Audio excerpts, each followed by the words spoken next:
Yeah. Well, that did not take long. Very first cast. Hey everybody, welcome into this week's episode of Tony's Spot on Fishing. I'm your host, Tony Krizek.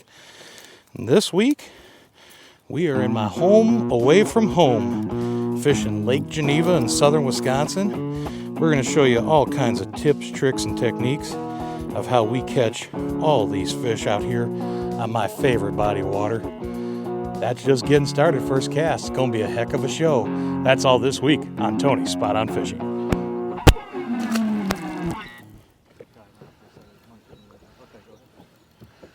Now what we've done here, we literally just got off the boat ramp here at Williams Bay. As soon as you come off and you start heading towards Municipal Pier, there's a great weed flat. And what I love to do right off the bat, sun still hasn't come up yet, there he is. That one just sucked it in. We throw these big Colorado bladed spinnerbaits. Ooh, big Rocco. That's kind of a nice little bonus fish out here on Lake Geneva. Nice little rock bass. But across this big weed flat, we can throw these big nighttime spinnerbaits, single Colorado blades. Now once the sun comes up, we're going to go to a more traditional style, double willow leaf or a tandem willow leaf Colorado setup in a shad pattern, blue pattern. But at night like this, black and blue with that big Colorado blade, a little extra thump, that gets them going every time.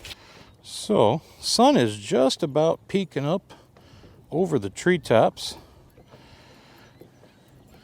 And usually, as soon as that sun starts to break, it's when we take off those nighttime spinnerbaits.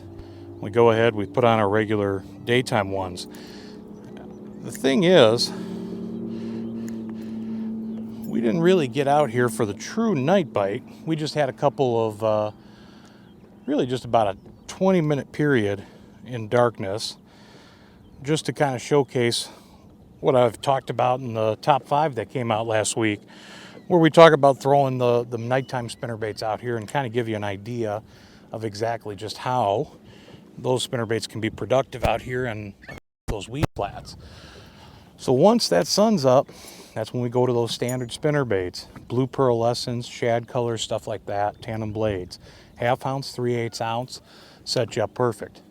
Now, Lake Geneva is crystal clear water. There's no doubt about it. But don't be afraid to run braided line for it. You know, I've always said when you have single hooks and a thicker hook of a spinnerbait, you need to make sure you get good penetration on a hook set, and running a medium heavy rod and the braided line get you those good hook sets. It does not affect the fish out here. They are not line shy. Don't worry about it. Obviously, if we're running crankbaits, we want to go to mono or fluorocarbon for various reasons, getting more depth. We want a little bit of stretch with the treble hooks, but for these applications, braid's still the way to go, even out here. So let's get to it here, see what we get.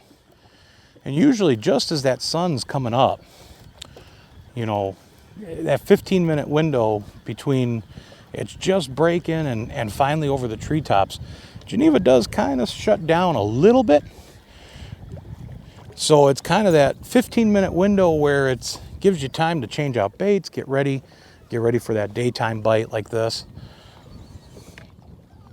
Been fishing this lake for 30 years. This is really where I learned fishing. Grew up fishing out here, fished it my whole life. Love it so much, my dog is named Geneva after this lake. So if that gives you any indication of how good this body of water is, to me, bass fishing wise, it's probably the best we have close to Chicagoland, in my opinion. Gets kind of crazy on the weekends, so pick your days. If you're coming out on weekends, fish at night. If you're coming out during the week, it's a little bit easier. Or just do early morning shots on the weekends, because it does get crazy. Boat traffic, water skiers, jet skiers, fishing pressure on top of it, plus tournaments. So definitely pick your days. But man, it is a blast out here.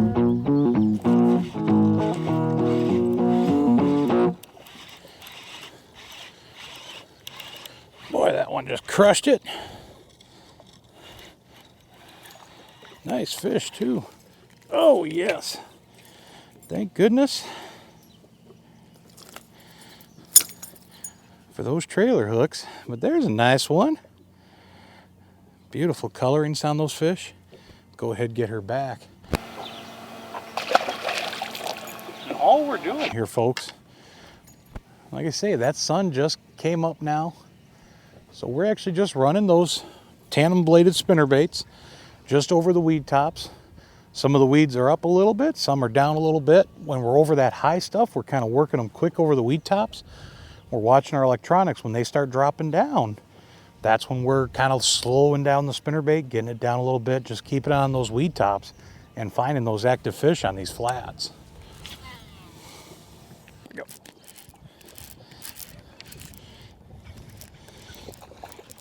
Oh, that's a nice one. Come here. Oh, yes. Chunky, chunky, chunky. All right, all right, all right. Calm down. Here we go. Changed up here, folks. Let me set this fish back. We actually have a little bit of a clearance between the surface level and the actual weeds themselves. Went to that square bill. Again, another bait we talked about last week on the top 5. And that square bill, that 2.5 size, just a little bit larger with the rattle to it, really gets those fish going. What's nice is we can use it to just kind of go over those deeper weeds. They're about 3 to 5 feet below the surface here. Just kind of tick them. They can't resist it, man. That is good. Let's see if we can get another one. There he is.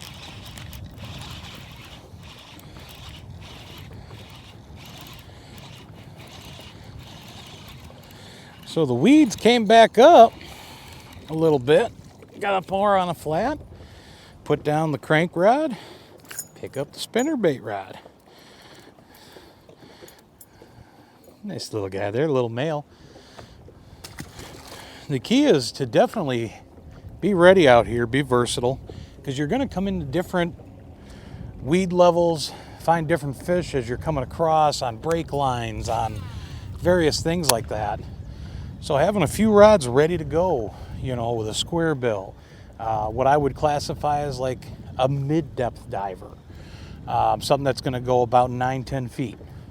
Have a rod ready to go with a big crank rod, you know, for deep divers like Norman DD22s and fat-free shads and Strike Kings, 6XDs, things like that. Spinner bait rod, you know. Always have a little bit of everything ready to go out here, because at a moment's notice, we're going to kind of pop and change and switch it up. And that's just how we catch fish out here. It's just reacting to what we have as we go down a shoreline. You know, and we're probably still going to end up doing some drop shotting here a little later on. But for right now, you know, if we can always catch them on moving baits, I will definitely take a moving bait bite over the finesse bite. Definitely love power fishing out here.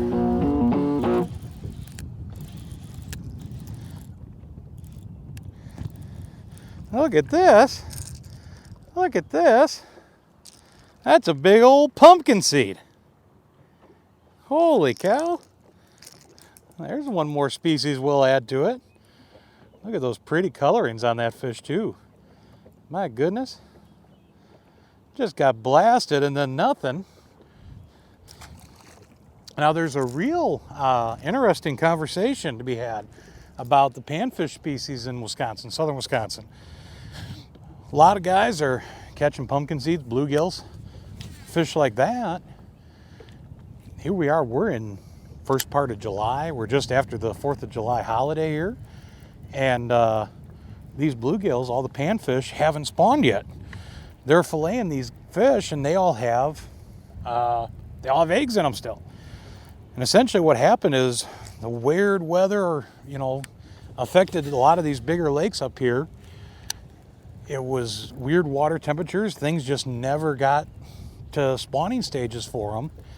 And eventually all these panfish are going to absorb those eggs. Now the downside is you're going to have a gap in the year class out here, of course. But it is an unfortunate situation. And here's the other thing. We're in, you know, the first part of July here. Like I say, it's just on the backside of 4th here.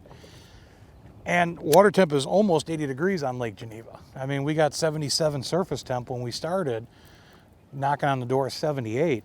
This early into July is pretty unheard of to be that warm up here. So just give you an idea of the way the weather has really changed things up here. Just an interesting little tidbit about those panfish though. And a nice little bonus fish on a crankbait.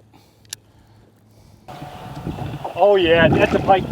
Big pike? It's a pike. It's not a big pike, but it's a pike. Okay.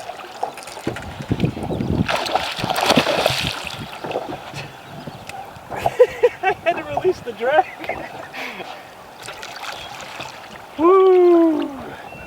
You done, girl? We're just gonna do this so we can see it. There we go. Yeah, Nice little pike. Nice little pike. There we go. And away she goes. Oh, did she slam that? Another nice little Geneva bonus fish. I was actually thinking that was just a gigantic bass. The way it initially crushed it. There we go.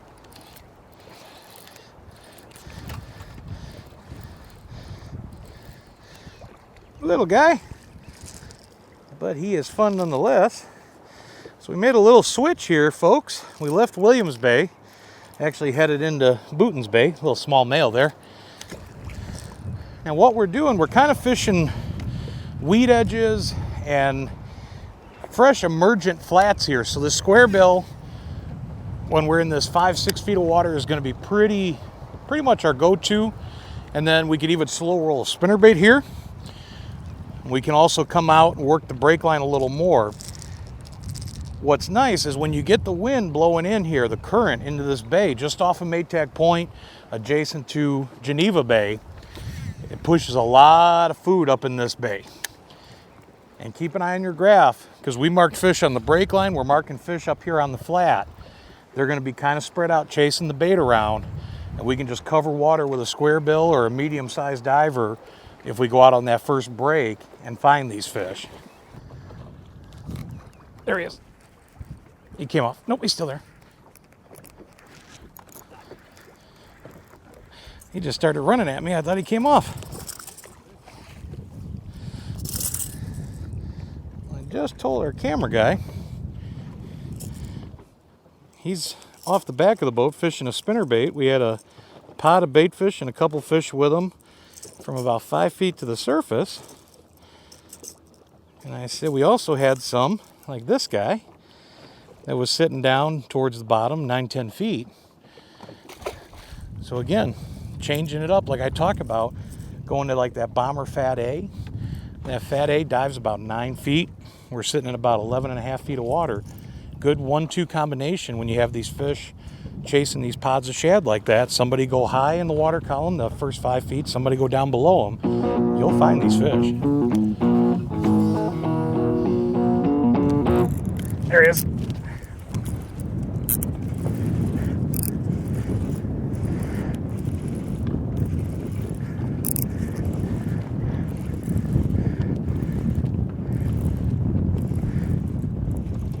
Oh yeah. Oh! That's gonna leave a mark. You okay? Yep. Hey, stop it. Stop it. Stop it. Little assist from the camera guy there. That little bugger, he sent that hook right into my hand. I'll tell you what we done, folks. We moved out fishing these deeper break lines with the big crankbaits. The Bomber Series, fat-free shads. Now we're kind of crossing anywhere from 15 feet of water to, 20 feet of water with these big deep diving crankbaits. And I'll tell you what, when you catch them down that deep, even those little guys, they feel so much bigger when they crush it. But that is just another option. And hopefully we can find some bigger fish out here. Usually this is where we find the 4s, 5s, and 6s off of Maytag Point running these big deep diving baits. Fat-free shads, Normans, DD22s, baits like that, man. I'll tell you what, it's golden. natural patterns in this clear water. Shad, blue fluorescence. Boy, he sliced me pretty good with that hook. I'm gonna go clean up a little bit and let's see if we can't get one more or two or three or more to go.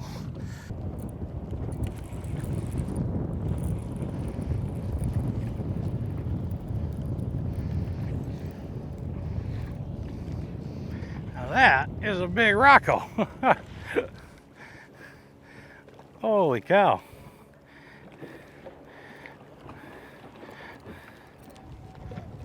Whoa. Well, as you can see, folks, we're still kind of rocking and rolling out here.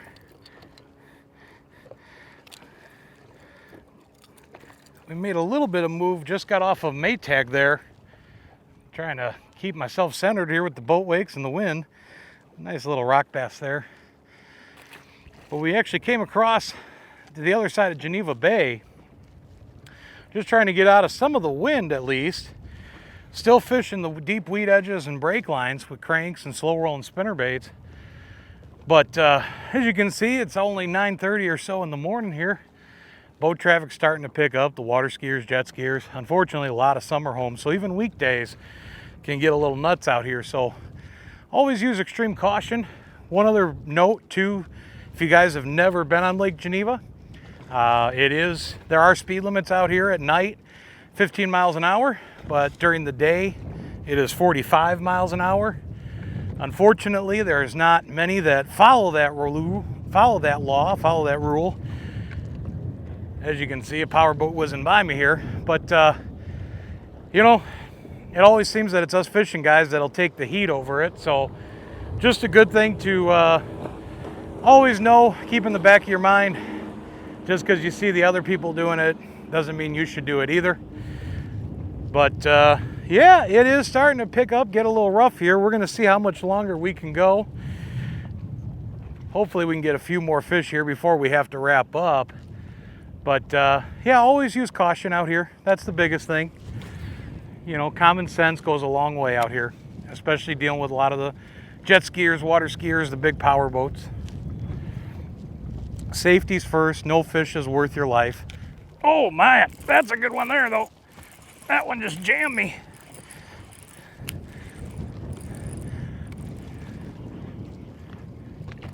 Came off on me. But that was a decent one. That's a good sign. They're still hitting this crankbait.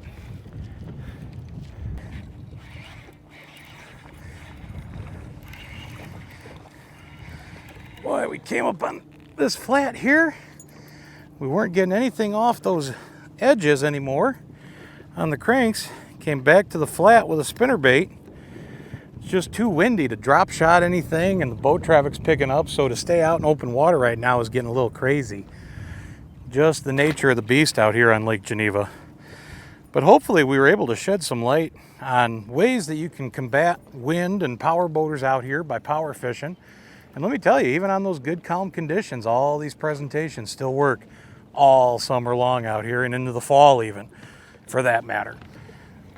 But that is about all the time we have for this week. We hope you enjoyed the episode.